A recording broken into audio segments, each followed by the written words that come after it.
that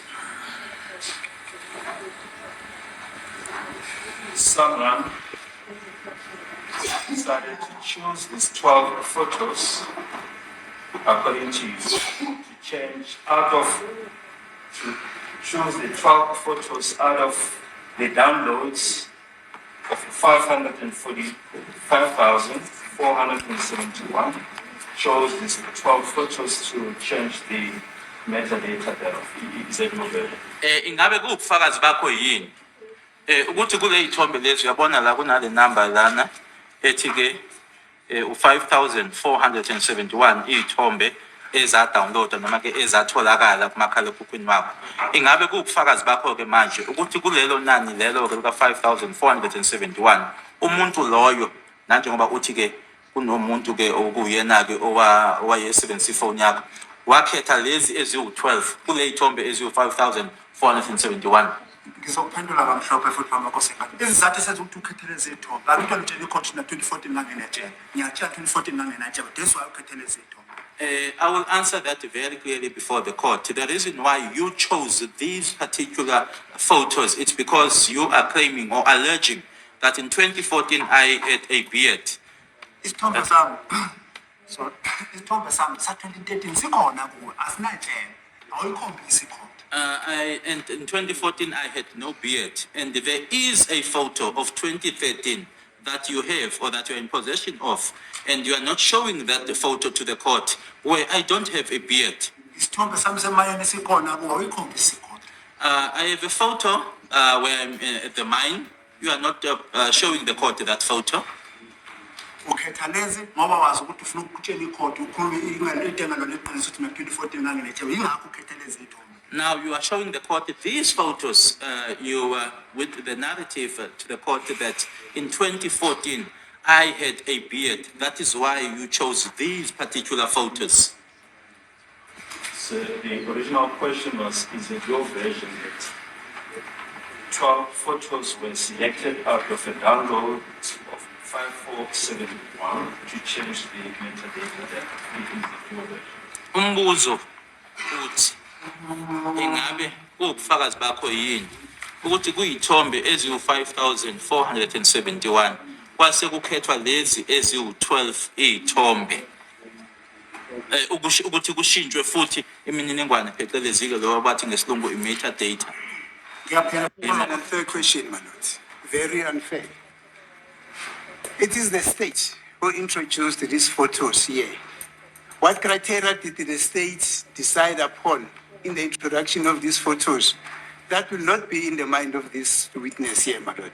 That question, the state must ask itself that question and give an answer to it, because it is the state that decided to have a cross-examination on this witness using that set of 12 photos out of the 5,471 photos. How would this witness then know that?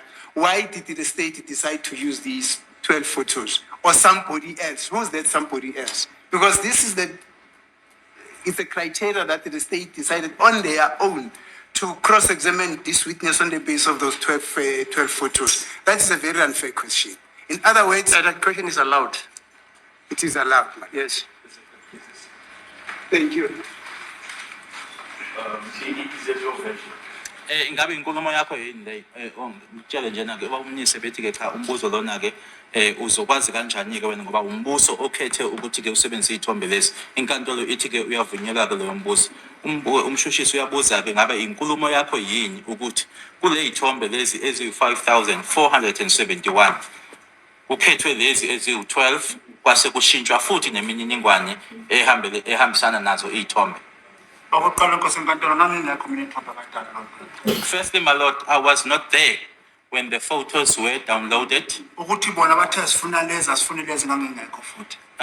As to whether they said we want these ones, you don't want these ones, I was also not there. I only saw the photos when they were shown here before the court.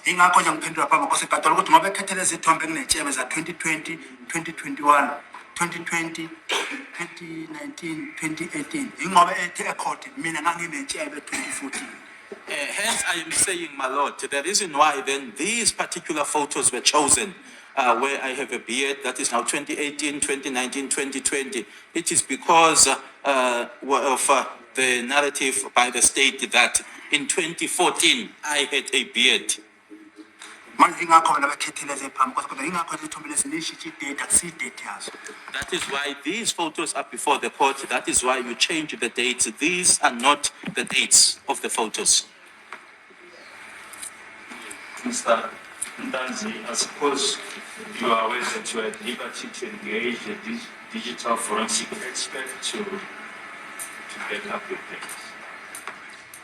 Ngicabanga angazi noma uyazi yini ukuthi ke ungahlangana yini nongoti osebenza ngako lokho ukuthi ke aqinisekise lenkulumo yakho oyishoyo. Angazi nokuthi akwazi ukuthi ungakwenza yini lokho ukuthi ke ungahlangana nongoti abe eseqinisekisa lenkulumo yakho oyishoyo. Uzobe elethwa yimi noma ngubani. Would that person come on my account or will the state bring that person? Angithi ama-expert afikile lapha yi-3 akhuluma ngey'thombe zami. 3 experts came to court and spoke about my photos. Akhuluma izinto ey'ngafani ey'hlukene. 3. And 3 experts said different things. State has told its expert, you are aware that you are at liberty to engage your own digital expert regarding these claims that you're making that the metadata of the photos were changed. Engikushoyo kuwena ukuthi yebo nanjengoba usho ukuthi istate isibize ama-expert amathathu. Engikushoyo-ke noma engifisa ukwazi kuwena ukuthi nanjengoba umbuso bebize ama-expert ingabe uyazi yini ukuthi nawe-ke uvumelekile ukuthi nawe ubize owakho ungoti ukuqinisekisa inkulumo yakho ukuthi imininingwane ishintshiwe? Cha, lokho akufuneki, lokho kufuna ummeli wami akufuneki. Mina ngeke into engidibanisa nayo. No, that's none of your business. That's something that my legal representative will take care of. Ngoba nommeli wami ngihlalele phazana ezithombe.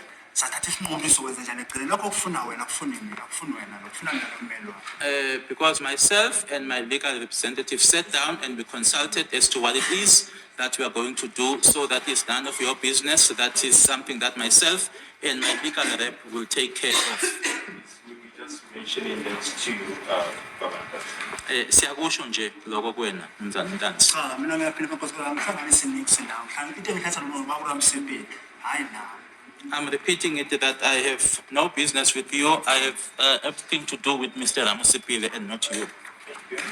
Siyabonga. We just want to look